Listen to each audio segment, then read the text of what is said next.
Three, two, one. Hi, everybody. I'm Rita Frazier, the president of the NAFB, National Association of Farm Broadcasting, and thank you for joining us for this video call with NAFB.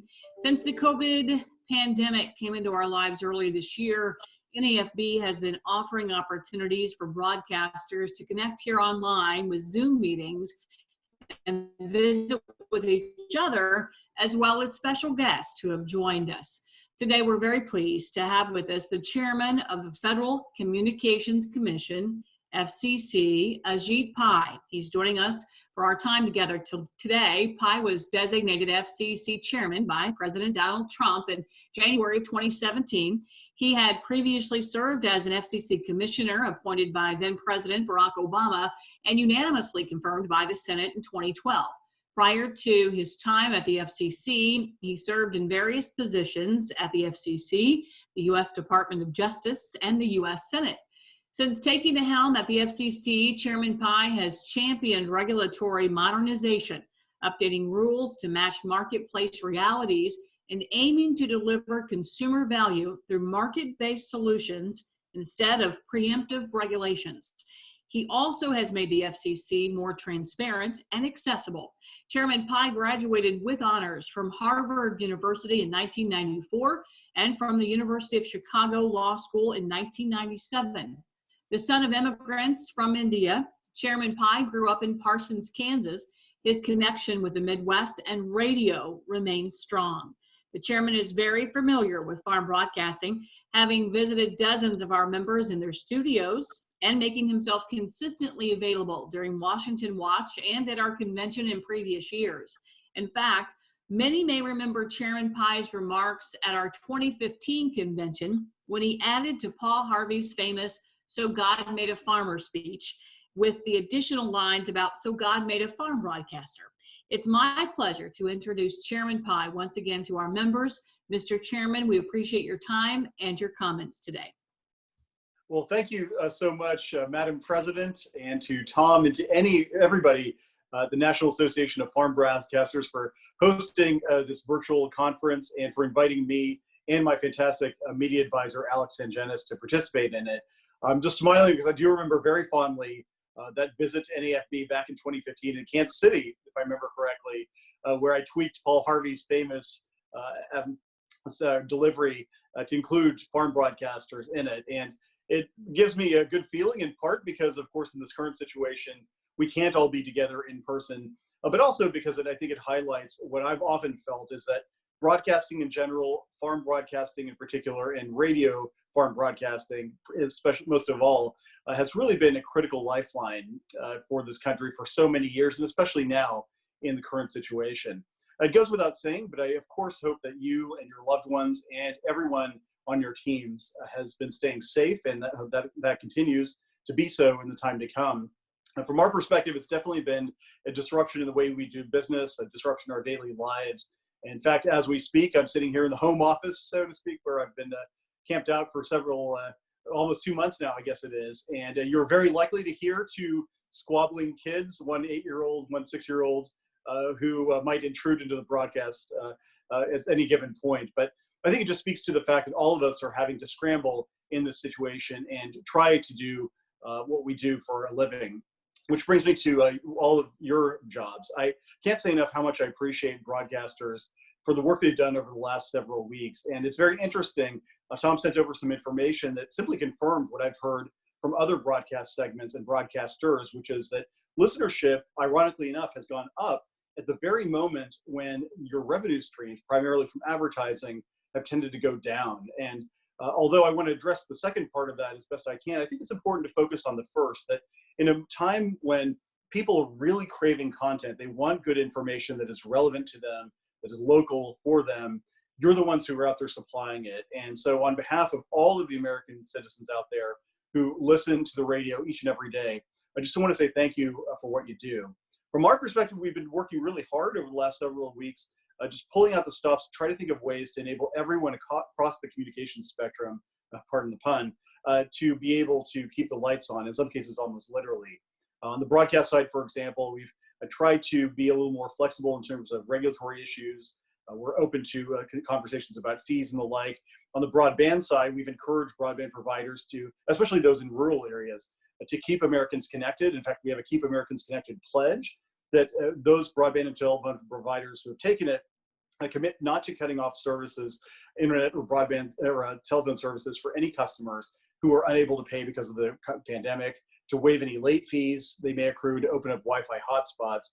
We're also working with Congress on additional packages. We recently got across the finish line, as you might have seen, a COVID-19 telehealth program. I've been asking Congress for this for a while. They granted that in the CARES Act, and so we're now sending grants to different healthcare providers across the country, from New York City to Yuba City, California, that's enabling healthcare providers to give telehealth services to patients who can't come or shouldn't come to a bricks and mortar facility. That's been a big game changer in some parts of the rural Midwest, in particular parts of the country where I grew up. So anyway, I know there's a lot on the plate. I don't want to filibuster here, but simply to reiterate that even though we're all apart in this current situation, I hope you know that when it comes to the work that you do, we're all in it together, and that includes the FCC. So thanks again for hosting me, and I look forward to an interesting exchange of views. We sure appreciate you being with us, and we know several of our members do have questions for you, and we look forward to that time in our call. So members, if you have any questions for the chairman, please post your name and station or network using the chat function, and we'll call on you as time allows. As we wait for questions to come in, we do have asked some of our members to share with you some things their stations and networks have been doing in their area to help listeners, businesses, advertisers, and even employees. To start us off, Stacy Smith, General Manager of WGFA and WIBK Radio in Watseka. Stacy? Thank you, Rita. So we are located about 80 miles southeast of Chicago, close to the Indiana border. And our radio stations have been on the air for 60 years this coming year. So we have a strong, loyal, local audience.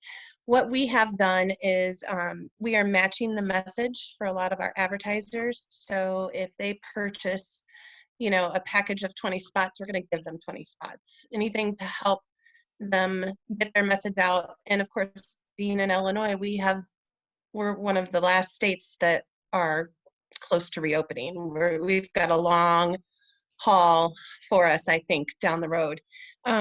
We also normally do a Feed the Farmer promotion in the spring and the fall, where we would deliver meals. This year, we obviously can't physically deliver the meals, but we were still able to do it because the farmers are still putting that crop in the ground. They're still, working. They're definitely essential. So we're presenting them with gift cards and things that they can redeem at a later date. And not ag related, but we've done a lot of graduation shout outs where we've had local high schools within the 3 or 4 core counties have their teachers record on their phone just little 15-second graduation announcements to the kids. And we'll be airing those back over the next several weeks. Well, thanks for doing that, by the way. I mean, I know it's hard for some to remember, but this is such a total disruption for kids who are probably so looking forward to prom and graduation and all the excitement that comes with the end of high school. So thank you for stepping into the breach and giving them a little bit of the taste of what it should be like, at the end of the school year. That's great of you to do. All of the work is, but especially that. Thank you. I have a senior, so I understand it's not been very fun for her. Yeah, I can imagine. Thank you, Stacy. And next, Mr. Chairman, a member I know you have personally visited with many times in the past, our 2016 NAFB President, Brian Winnekins from WRDN in Durand, Wisconsin. Mr. Chairman, it's good to see you again, even though we're having to do this via video. We've been pretty busy here in Western Wisconsin. Every day I have our public health officer on, also the head of emergency preparedness with our hospital is on pretty much every day, giving us updates on the situation with the COVID-19. Done a lot of stuff with our school officers, superintendents, city officers as well throughout the area. And we actually, when I do the interviews, I record them, and then through our podcast, the school district's actually replaying them the next day at 8:30 in the morning on their cable access channels, so that we have additional ways of getting those messages out. with the farming situation, with the way the milk prices have been and the commodities, the beginning of April, we started kind of like a dairy drive, I guess is the easiest way to call it. And so far, basically what we've been able to accomplish with a lot of folks in this part of the state, all of our school districts are now, with their school lunches, are receiving cheese curds from the area dairy producers, the cheese factories. We've also distributed over 800 gallons of fluid milk and over 1,300 pounds of butter to either residents and or through the food pantries. And then on the school side of it, every Monday, we have elementary school students from Durand and Pepin school districts, the teachers and staff with birthdays, reading stories, other messages for the elementary school students. We actually start right up at straight up 10 o'clock with the Pledge of Allegiance from kindergarten students from Caddy Woodlawn Elementary here in Durand. And because of the current situation with graduation, we're probably going to actually broadcast our the Durand High School graduation ceremony. If we're looking at working with them to do it, we're going to have to do it as like a drive-in type thing. And so for everybody to listen to it through their car, we'll just broadcast the whole thing on the air. And really, Mr. Chairman, a lot of this couldn't have happened without what you guys have done at the commission, specifically with repealing that studio rule. It has made things for myself and for a lot of the small stations much easier. So I just want to say thanks. Well, thank you. And I really appreciate you hosting me a couple of years ago. I still remember that visit so fondly, just seeing the station, getting a chance to look at your studio. And I still remember, of all things, the red, white, and blue cupcakes you all made for you. It's just the sense of community I felt back then is exactly what you just talked about. And thanks for stepping up, and all of the folks in Durand and Chippewa Valley for doing what they do. Yeah, we've been able with the dairy part of it. It started here in Pepin County, and now basically all of the counties in our listing area are pretty much involved with it through their dairy promotions committee, and even the Wisconsin Milk Marketing Board, the milk checkoff, has taken notice too. That's great. Oh, by the way, I drove through Ellsworth after I visited you. They still claim that they're the cheese curd capital of the world. Yes, so I don't and know, they are. Yes, there's a rivalry there, but no. They are. But they're not having the cheese curd fest this year, unfortunately. Oh, that's too bad.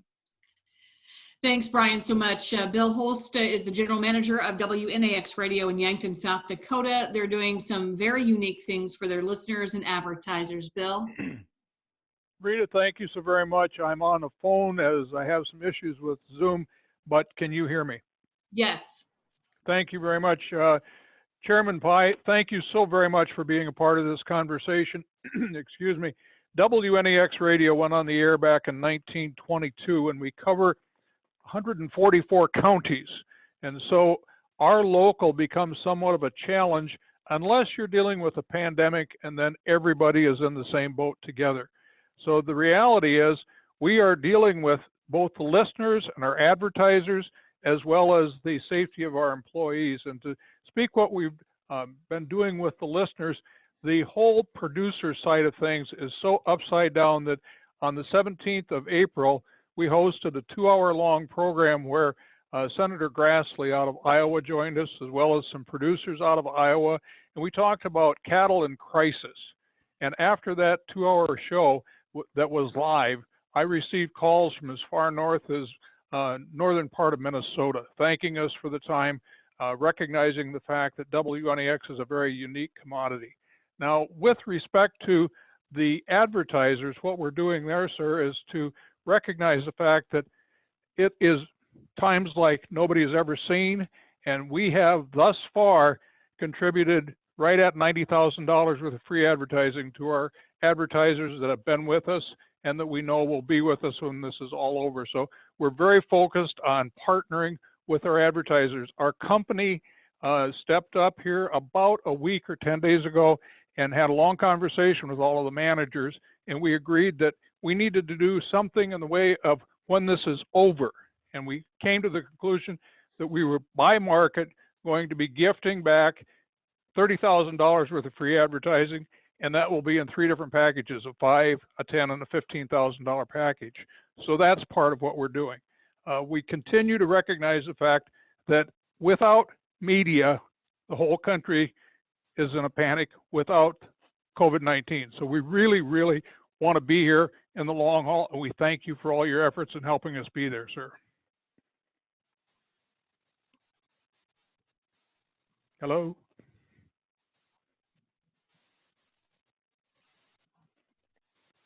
Rita, did I get cut off? No, you are still here. I think, there we go. I think the chairman is now unmuted. He's ready to respond. So sorry about that. I just meant to say thank you for providing that perspective. I know that 144 counties is a pretty fair amount of real estate to have to cover, but thank you for getting the message out and for doing such an effective job in the upper Midwest. Well, thank you, sir. We appreciate the job. We love agriculture, and we're here for the long haul, as we've shown with the length of time we've already been on the air. Almost 100 years. That's an incredible run for WNAX. And to the contrary as to what some might tell you on this call, I didn't put us on the air. Well, Bill, we appreciate your service and your example and leadership for sure. So thank you for sharing. Our final member to share a success story is another you've met before. Lance Knutson is owner manager of the American Ag Network in North Dakota. Lance. Yeah. Yeah, hi, Chairman Pai. I've been in your office several times with Brian over the last number of years. It's an honor to be with you again here today. I own the American Ag Network, and also we have 7 radio stations in South Dakota in the Pierre Mobridge area. And I was just going to share a little bit of what we've done. Our networks, we've been helping advertisers get their message out by giving them some extra added value. We've also done a lot of on our radio stations, also KGFX in Pierre, South Dakota, and we have 7 stations in Mobridge and Pierre. And we've aired countless hours of free public service messages and programming that have been centered around the COVID-19. It's amazing the responses back. It's amazing how many people are listening to radio and AM radio and to get their information. It's outstanding. We have worked with the health departments in states, the governor's offices, to help those folks get information out that's relative to this situation. Plus, we've done some other things. We've tried to have a little fun too. We did we couldn't do the traditional Easter egg hunt on the governor's lawn in Pierce, South Dakota this year. So we did a coloring contest, which was a lot of fun for the kids. And that was promoted via radio and those things. We did a program here, and we aired messages to encourage buying from local owned businesses. And we partnered with the Chamber of Commerce in South Dakota and 2 of our cities. And we raised almost $46,000 for local businesses. And that money was immediately given back to the local businesses in the Mobridge, Pierre areas. And so it was a very, very successful campaign to help businesses stay in business. They were given grants then from this money by the local Chamber of Commerces, and it was a huge success. It was about 2 hours, and we had raised $46,000 for this program. So it was an amazing program. Every dollar is being given back to the communities, Pierre, Fort Pierre, Mobridge. Not one dime is being kept back. And it's being distributed. Is fair. I'm not sure exactly how the chamber is doing it, but we helped raise that money, and it was an honor and a lot of fun to do that. Also, we've helped spread the message. We've helped the schools with things that they've needed the kids for volunteering and helping feed South Dakota. We've teamed up and done to try and raise so people can donate blood and donate food and help out with charities and things. And right now, on the fun side of things, we're running classic Minnesota Twins series and some things like that too. Help people fill that sports void that they're having right now. And those are just some of the things we've done. And but once again, with your help with AM revitalization and things like that, I've obviously been in your office and met you quite a few times and got some good pictures. And I really appreciate all you've done to keep radio strong in this very highly competitive digital world. So thank you for your time. Thank you so much, Lance. And one of my trips I did last fall that I remember well is flying into Bismarck and driving all the way through eastern North Dakota, then northwest, or I guess northeastern South Dakota, and just seeing the beautiful country out there, listening to AM broadcasters all along the way. It really is a rich legacy of public service that you have there. And so keep up the great work, and I hope the listeners don't mind all the old Minnesota Twins games. I still remember that 1991 team that beat the Braves 4-3. That was quite a victory. And I find myself watching old Kansas City games now. Of course, Super Bowl 54, I've got on continuous loop pretty much. We turned out pretty well, but no, that's all we've got to cherish nowadays in terms of sports is what's already happened. Right. Well, thank you again. Thank you. Thanks, Lance. Let's now go to the members' questions. It looks like first up we have Spencer Chase. Spencer? Yeah, good afternoon, Mr. Chairman. I appreciate you taking a little bit of time to join us. I am actually a bit of a geographic anomaly amongst the membership of this group. I actually am coming to you from Capitol Hill right now. Okay. I live in D.C., but serve rural America. We do an ag policy publication here in town. AgriPulse is the name of it. And obviously, one of the issues that we are covering pretty closely is rural broadband. And it was something I noticed right when teleworking started there in mid-March. I live in the basement of a row house on Capitol Hill, so my cell service is, average at best. But when teleworking started, it just absolutely went through the floor. And, just abundance of folks at home and drawing on service. But my question is, as we look at the current state of connectivity in rural America, what has teleworking and social distancing taught us about just the state of play, the current state of play and current state of connectivity of rural broadband, and what we need to do in terms of a potential build out? A great question. To me, it simply underscored that our top priority over the last 3 years, which is closing the digital divide, has never been more important. When I talk to folks back home, for example, in Parsons, Kansas, they tell me the same thing. It's, our kids are back home, we're having to work from home, or we may have been laid off and need to look for new opportunities or some way to put food on the table. Broadband is really the lifeblood of our daily lives now. We can't do anything without it. And so that's why the FCC over the years, but especially recently, has been keenly focused on this.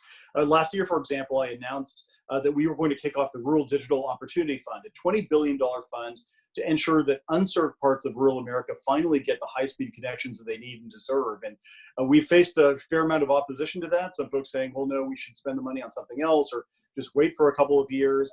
But I've argued, look, the pandemic, if anything, has underscored that these people need broadband, they need it now. So we're kicking off that. We're doing the steps right now to get that auction, the Rural Digital Opportunity Fund auction, underway soon. The second thing along with that is 5G. Of course, most people are familiar with 4Gs, but 4G LTE, but in many parts of the country, you're lucky if you can even get 1G. And we want to make sure that rural Americans in particular are able to benefit from some of this wireless innovation. So I announced my proposal last year, and the FCC formally adopted that proposal about a couple of weeks ago to set up a 5G fund. This will be a $9 billion program that over the next several years would deploy 5G, defined as very high speeds, 50 megabits per second or greater, to rural America, with a particular $1 billion of that at least earmarked for 5G deployments that would support precision agriculture. And that's informed by my many visits to farm country. I mentioned South Dakota, but I've been on farms everywhere from Mississippi to Idaho, ranches from Colorado to Virginia, where I've seen that even if there aren't many people per square mile or any people in that square mile, you still need symmetric connectivity wirelessly to be able to get information from a combine up to the cloud and vice versa. So we're going to be looking forward to move forward on that. And the other one that I'd flag for you very quickly, it's gone under the radar a little bit, but this is 6 gigahertz Wi-Fi. And I don't know if you've seen this, but this is going to be a dramatic game changer for rural America. We've taken the biggest swath of spectrum ever, 1200 megahertz. This is from 5925 to 7125 megahertz, and we're making it available for Wi-Fi. This is significant because it's going to be a gigabit Wi-Fi free, essentially, over the airwaves. And that's going to allow, in particular, fixed wireless companies that disproportionately serve rural America from finally getting enough airwaves to supply super high-speed connectivity, reliable connectivity to customers across the country. And the WISPs in particular, like I said, those fixed wireless companies have really been bullish on what this would mean. Those routers are going to be coming out around the holiday season. So it's really going to turbocharge Wi-Fi in a way that consumers haven't seen in a generation. So I couldn't agree with you more. We've got a lot of irons in the fire, so to speak, but just know that this has always been our top priority and always will be so long as I have the privilege of serving this position. Well, and keeping in mind, all of the various, irons in the fire that you mentioned, as well as the reconnect funding that USDA is doing, things like that. What in your mind, what's the build out? How long is it going to take in your mind for some kind of rural connectivity system that the United States of America can be proud of? It's unfortunately going to take a while. Part of it is that these networks are hard to build. Part of it is that the building season in many parts of the country is very short. For example, I've been to parts of Alaska and Minnesota and North Dakota where the building season, if you're laying a fiber line, is just a couple of months. Or it might be in a hurricane prone part of the Gulf where they have challenges there. But part of the problem, to be frank, is that we've got limited funding at our disposal. You can hear the other residents who are here pitching in their 2 cents. They take broadband seriously as well, I can assure you. As they should, as they should. Yeah. But part of the problem is just funding. We have a limited amount of funding, and we've got to allocate that in as responsible a way we can. So we've adopted reverse auctions. But just to fly for you, 4 years ago, so well before I became chairman, I made a proposal to Congress, and I said, if you allowed the FCC to take, say, 10% or 20% of the proceeds that we get from our spectrum auctions and devote that to rural broadband, we'd be in a much better place. Now, to give you some perspective, under my chairmanship, the FCC has auctioned off, I think it's almost $10 billion worth of spectrum.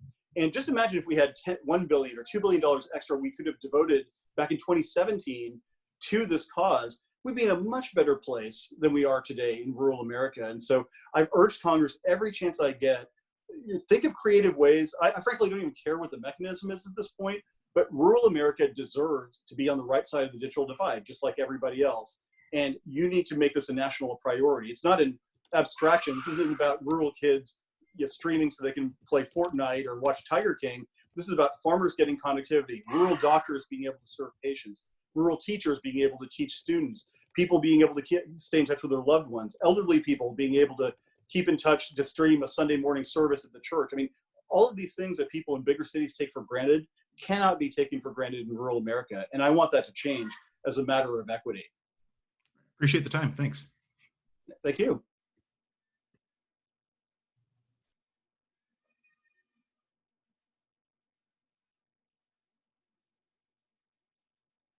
Nope, sorry, I don't hear anybody at the moment. Dave Brown has the next question. Dave? Oh, okay. Well, I'm not sure that he can hear us. I'll ask the question that he posted. Okay. Dave asked, a couple of years ago, the FCC was considering power increases for AM. Where does the FCC stand on this, or has digital AM replaced the concept? Yeah, good question. And this is an old chestnut, as Brian and others know we've been talking about for a while. And in fact, it was informed in part by my conversation with him when I visited WRDN, that if I remember correctly, Brian has to power down in the evenings to make way for a Clear Channel that's based in St. Louis. And as I think I put it to him then, no American should be subjected to St. Louis Cardinals baseball. And so for that reason, if no other, I thought that the power level should be able to go up. But I might defer to my media advisor, Alex Sangenis, who I think is on the line as well, to maybe give us a state of this current state of play. It's been a little bit of time since I talked to him and our media bureau staff about that idea.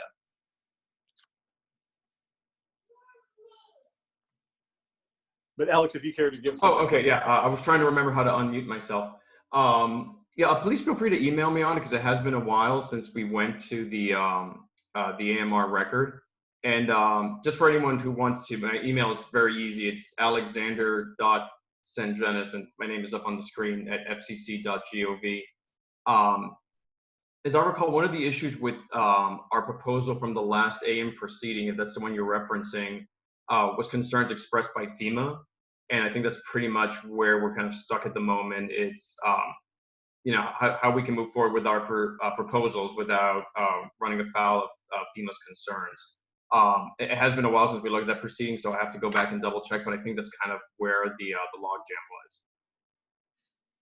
Yeah, but thanks for identifying that. We'll take a look and see what we can do. Next, we have a question from Scott Columbi, KLGR. Scott? Well, thank you, Rita. And actually, Spencer actually asked my question earlier when it comes to the rural broadband issue, Mr. Chairman. But one of the other issues I'm noticing with some producers out here is that it's not built out. Some folks will see it, as one producer does, you can go 3 miles one way, get full broadband, go 3 miles the other way, get the full broadband. But how are we going to make sure that the cellular networks that we're hoping to rely on with 5G can also cover that, especially since a lot of the new technology wants to use the 600 megahertz spectrum, where I know a lot of wireless mics are currently being used? Yeah, good question. So there are a number of different answers to it. Number one, we've been very aggressive in pushing spectrum out in the commercial market. We've held one auction in 2017, another auction in 2018. We have 2 auctions coming up of spectrum, the 3.5 gigahertz band in July and the so-called C band, the 3.7 band in December. We have 2 more auctions ideally scheduled for next year, the 2.5 gigahertz auction and hopefully, fingers crossed, the 4.9 gigahertz auction. In addition to that, though, in addition to pushing out a lot of spectrum and making it easier to deploy wireless infrastructure, we've also imposed strict conditions on one of the big cell phone providers. As you might have seen, T-Mobile and Sprint merged last year, and one of the conditions I personally insisted on was making sure that they commit to providing high-speed 5G services to 97% of the American population within 3 years and 99% of the American population within 6 years. And that high speed is defined as 50 megabits per second or greater 5G using all of their assets. And so that merger commitment is going to be one that we are going to be watching like a hawk. Both us and the Department of Justice have jurisdiction to enforce that condition. They have to pay billions of dollars, I believe, every year if they don't meet that condition, something like $2.4 billion. So that's just the T-Mobile Sprint deal. Then there's also the 5G fund, which I talked about, which we'd like to get off the ground sooner rather than later, to make sure that in those parts of the country where we understand there may not be a private sector case for a business to build high-speed wireless broadband on its own, the government can come in and essentially augment that business case through direct funding. And so that's one of the things that we'd like to be able to do as well. But we recognize that time isn't on the side when it comes to some of these rural communities and wireless. Oh, the other thing I should mention as well is AT&T has a commitment under FirstNet, and I don't know if you followed this, but the 700 megahertz band, they're building a nationwide public safety broadband network using 700 megahertz spectrum. Now, of course, the primary use of that is for public safety, but in those circumstances where public safety doesn't need it, it can also, as a secondary matter, be used for commercial purposes. And so that too is going to be covering all parts of the country. In fact, just recently, just yesterday, as a matter of fact, we talked about the use of that FirstNet spectrum along the border with Mexico in Eastern California, very far away from the bigger cities, where AT&T wants to use FirstNet in order to provide public safety and other types of wireless communications. So stay tuned on that front. I know it's frustrating.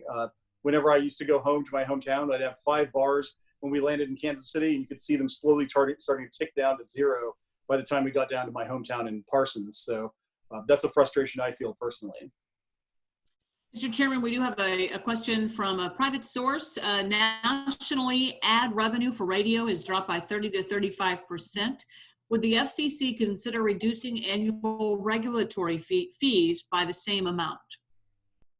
A great question. The unfortunate answer here is that legally, we don't have wiggle room. So Congress every year sets our appropriations amount, and it's $339 million or whatever it is for that given fiscal year. Under the law, we are then required by law to impose on those we regulate those regulatory fee schedules. And then we essentially have to allocate it among the various different functions. So there's the Wireline Bureau, of course, the Wireless Bureau, the International Bureau, and the Media Bureau, where, of course, all of you fall.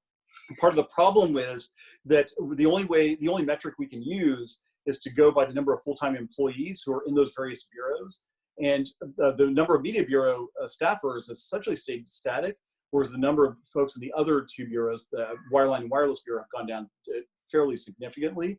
One of the ways we tried to stop that, to mitigate the blow on broadcasters in particular, was to subject for the first time foreign entities that do business in the United States to regulatory fees. So now they have to pay in just as a domestic company would. For example, a foreign satellite operator that has been granted access to the US market for providing video services or whatever. They now have to pay in. So that has increased the amount of fees they pay, which decreases the amount everyone else pays. Unfortunately, though, under the law, and I wish this were otherwise, but we just don't have the discretion to do it. One of the things I would love for Congress to do, if it thinks about different solutions going forward in a new coronavirus package, is to give us a little more flexibility. Just this morning, I talked to Ian Scott, who's the chairman and CEO of the Canadian Radio, Television, and Telecommunications Commission, the CRTC in Canada, essentially my counterpart in Canada. The Canadian Parliament has given the CRTC flexibility to waive those fees. And for the CRTC, they essentially had to pass $30 million in fees onto the broadcasters, which would have been due, I believe it's this month, as a matter of fact. He was able to waive that. And so that's something I would love to be able to do. But the unfortunate message I have to convey to you, and I wish it were otherwise, is we just don't have the discretion to do it under the law. So we're happy to think about payment schedules and the like, if we have flexibility there in terms of staggering those payments and whatnot. But the overall amount is something that we just can't change. And I'm very sorry for that. I wish it were otherwise. I just want to throw in, if anyone needs help setting up payment plans, please email me because I can give you the contact.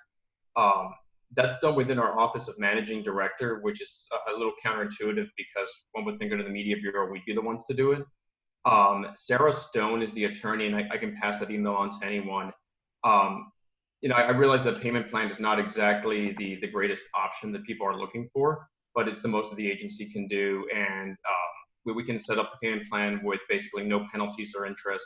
I think we have to do like a token penalty interest of like $1 or something, but for the most part, we can give you a little bit of flexibility.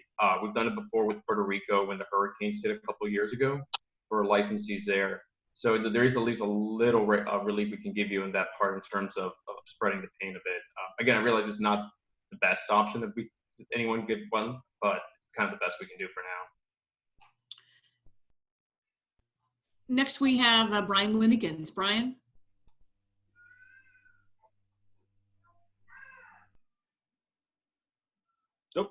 Brian, you might be muted. Let me see here. So there we go. Mr. Chairman, you mentioned, you pretty much answered my question on the regulatory fees, but I still had something at least on the AM side, and that is the proposal on the 24/7 digital broadcasts, the voluntary for AM broadcasters. I've actually heard WWFD when I've been in DC in the digital format, and it's actually sounds pretty amazing. Where are we at with that? Do we expect to see some type of movement on that? I did submit comments in support of that. I think it's a pretty good idea to give the broadcasters the opportunity to do that if they want. But where are we at with that? Yeah, great question, Brian. And we are exploring allowing broadcasters voluntarily, of course, to experiment with that format. And I don't know what the state of the record is on that point. Alex, do you have a sense of where it is? I know we talked about it. Yeah, we're working on it. It's still a few months away. As you can imagine, it's a very complex technical proceeding. It's being handled by our audio division, which just got through 2 other very, very complex proceedings. The broadcaster notices proceeding on the May agenda and the LPFM proceeding that was on the April agenda. So we're going to give Val like a month to like relax and, maybe do like a socially distant beach weekend or something. But it is in the pipeline, and we will get it done this year. And Mr. Chairman, I guess you and I have talked about this before, and I do realize that you can't mandate receiver standards because you'd have to have an act of Congress to do that. But when we've talked a little bit about this, but with the AM digital, the full digital, even if you could use your bully pulpit to at least suggest to the receiver manufacturers that not only should they be able to, the receiver should be able to get AM digital, but also be able to decode AM stereo, because that would give a lot of stations, a lot of smaller ones, especially myself, to be able to upgrade to that, which we're in the process of doing, and still get the benefits of that. And basically, we're just making the whole band sound much better. And again, I would invite you to listen to a friend of mine's stream at WION Radio in Iona, Michigan. When you listen to their stream, you are actually listening to an AM stereo receiver. You're listening to off air. Put on a set of headphones, you'll be amazed. But I would hope that maybe you can use your bully pulpit to encourage the receiver manufacturers at least to do that, because I think that'd be a good idea. It would help really to expand up the use of not only AM digital, but even the AM stereo, which still does work very well. Thanks for the suggestion, Brian. I'll definitely take that to heart. And that reminds me of one of the last visits I did before the pandemic ended, travel. was to WLEN in Adrian, Michigan. And it was incredible because I visited the studio, had a chance to see all the great work they do. But Julie Kane, the general manager, pointed out to me that the AM broadcast signal that went out was significantly worse than the streaming signal. And so a lot of the younger people in particular said, well, we're not even going to listen over the air. We'll just use the WLEN app that they had to create, which had a much better signal. And yeah, I mean, obviously digital has a huge improvement in terms of noise quality, given the noise floor and everything else you're dealing with. And so we'll certainly keep that in mind. We have about 10 minutes left and about what I see 3 questions. Our next question is from Tim Bob Kitzmiller. Tim?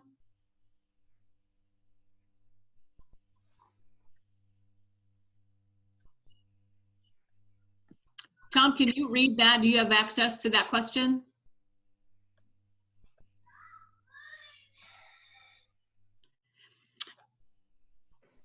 I do. I guess let's. I do Can here, you read Rita. that question? Okay. You bet. The question that Tim Bob asked is one that I'd actually visited with the chairman about before our call started, and we know that when it comes to farm broadcasters, that NAFB farm broadcasters are considered a very trusted source, a timely source, and a credible source, far and away more so than maybe some national news outlets. How do we go about, in your mind, highlighting that for both our listeners as well as for advertisers? Well, I certainly think, again, continuing to do what you do day in and day out just reinforces in the minds of your listeners the fact that, forget about just mere relevance, you're vital in this time. And as I mentioned earlier, there's a huge thirst for content that people can trust, that is important to them, and you're supplying that on a daily basis. And Tom mentioned some of the figures that had come back in one of the surveys. I mean, it's just striking what the gap is between you and pretty much everybody else, and the more known, the more widely distributed outlets. And then part of it also falls on people like me. I mean, I'll continue to tell the story about why farm broadcasters are doing a good job across the country. I hope you don't mind if I tweet a little bit of this out in particular with a couple of the slides that Tom sent me yesterday. But I think it's important for folks to remember that the media marketplace is so much more than just, whatever blathering you see on cable news every single night. I mean, it's farm broadcasters who are, providing quality content.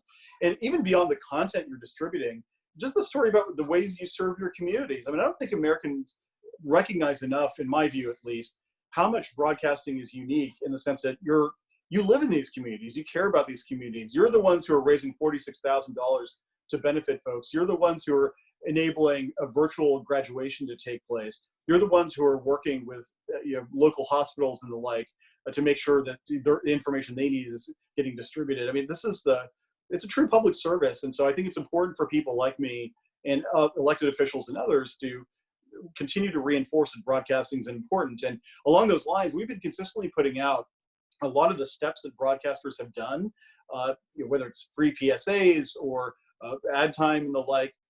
We've been putting that on our website, and we've putting out press releases, talked about how broadcasters are going above and beyond. In fact, we have another iteration that should be coming out any moment now, if not today, then perhaps tomorrow. But it's really, really important, I think, for folks in Washington and across the country to understand the communications marketplace has a very important component, which is farm broadcasters. Thank you for doing that reach out, and feel free to share any of that information. If there's more that we can get you, let me know that as well. Be glad to share. Absolutely, we'll do. And I should have mentioned, actually, please do keep us posted. If there are things that your members are doing that we need to know about, don't hesitate to email me, email Alex. It's important for us to know those stories so that we can tout them ourselves. And we want to be the biggest cheerleaders for broadcasters that are doing great things in this situation. And Lance Knudsen has a C-band question. Oh, terrific. Yeah, hey, how you doing, Chairman Pai again? I guess I didn't really have a complete question there, but it is, with all these changes and all these things that are going on, a while back, they were talking about maybe we would lose our C-band to all this broadband or this white space, the people that want this white space. Where do we sit these days with that? And, as one who relies on C-band, I can't afford to lose that. Right.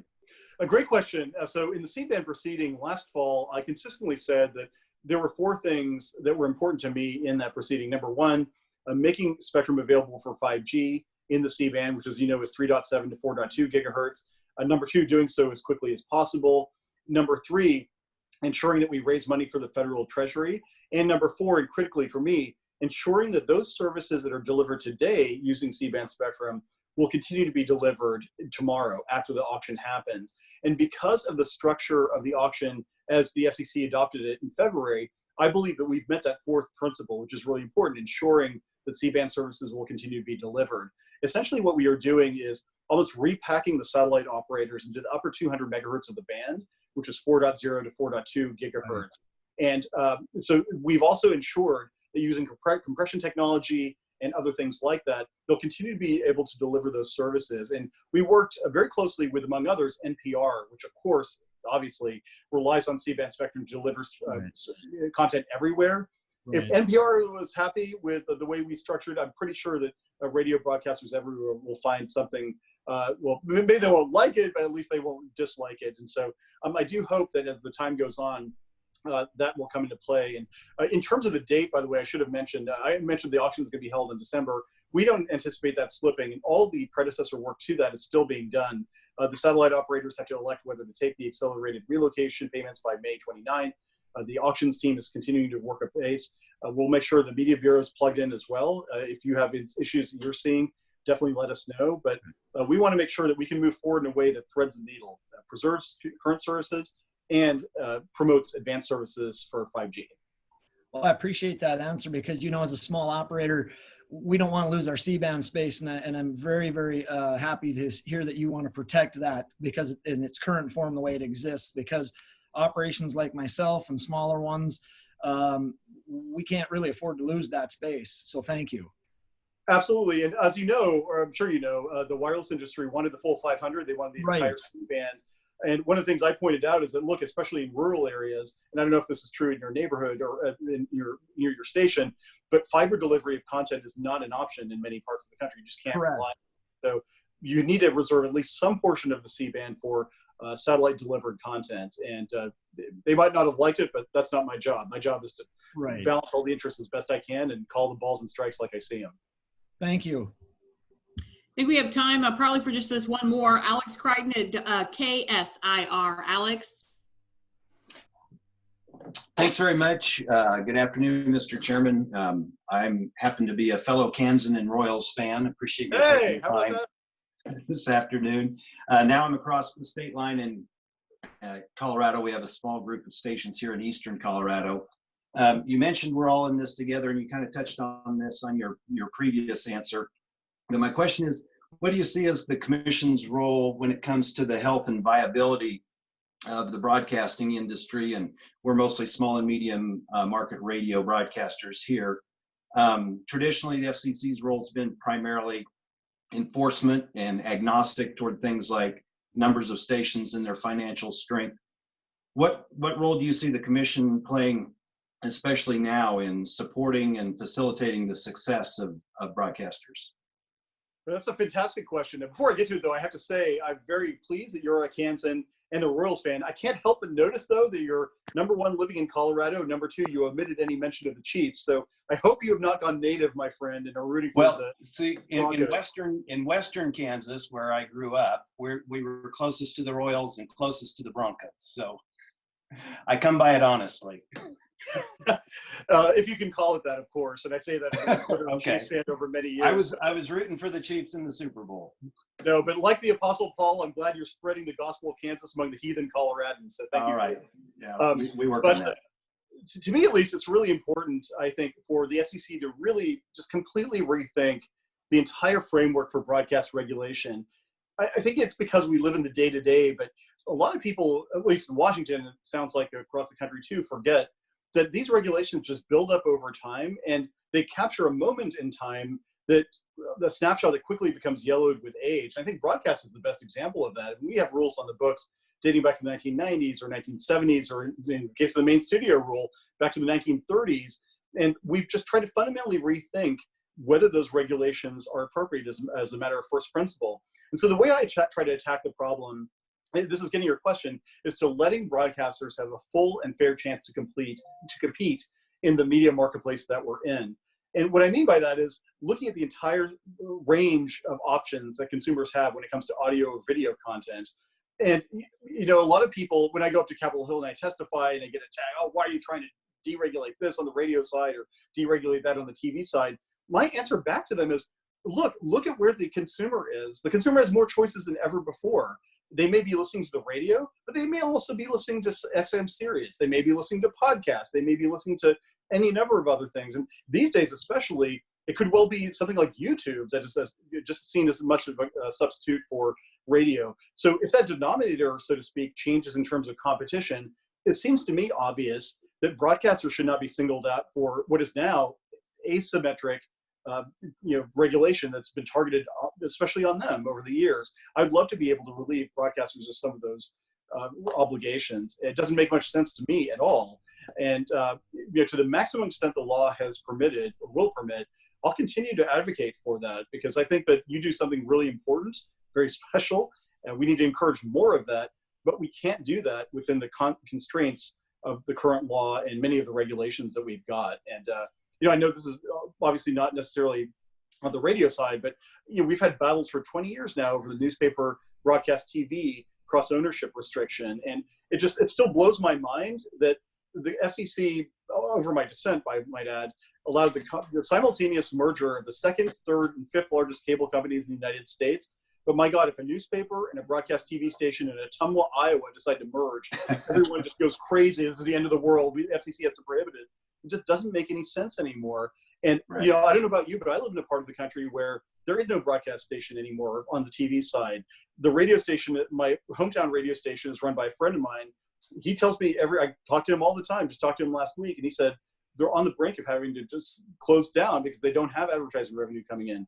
The local newspaper is about 1/3 as big as it used to be, and they're thinking about shifting to all digital, if not ending altogether. I mean, in some of these smaller markets, I don't know how news is going to be delivered, how entertainment is going to be delivered if you guys don't stay in business. And I think people in Washington really need a cold dose of reality. We're not living in 1975 anymore. It's 2020, and you deserve a chance to compete. I really appreciate that answer. Thanks very much. Sorry, as you can tell, I get kind of exercised about this. Yeah, no, I love the passion. I really appreciate that. Every time I hear, the dominant radio companies in these small markets, what are you talking? Have you visited WRDN? Have you been to WLEN? Have you been to KCPA? These aren't just random agglomerations of letters to me. These are public servants who are really informing people in Durand and Adrian, Michigan, and Fort Yukon, Alaska. I've been to these places. These aren't corporate conglomerates. These are dedicated Americans. Take your staff with you. I'll try. Well, thank you, Chairman, for your time. And I know Tom will make this video available to you and more slides if you need them. And we want to all formally invite you to join us in Kansas City for our fall convention in November. Thank you so much. Hey, thank you. Just in time for the Kansas City Chiefs Super Bowl 54 kickoff parade. So I'm looking forward to this. Thank you, Mr. Chairman. Thank you. Take care, y'all, and stay safe. Yes, thanks again. Thank you very much for your time. We always appreciate the opportunity to connect with you, Mr. Chairman. Absolutely. Take care, guys. Thank you. See ya.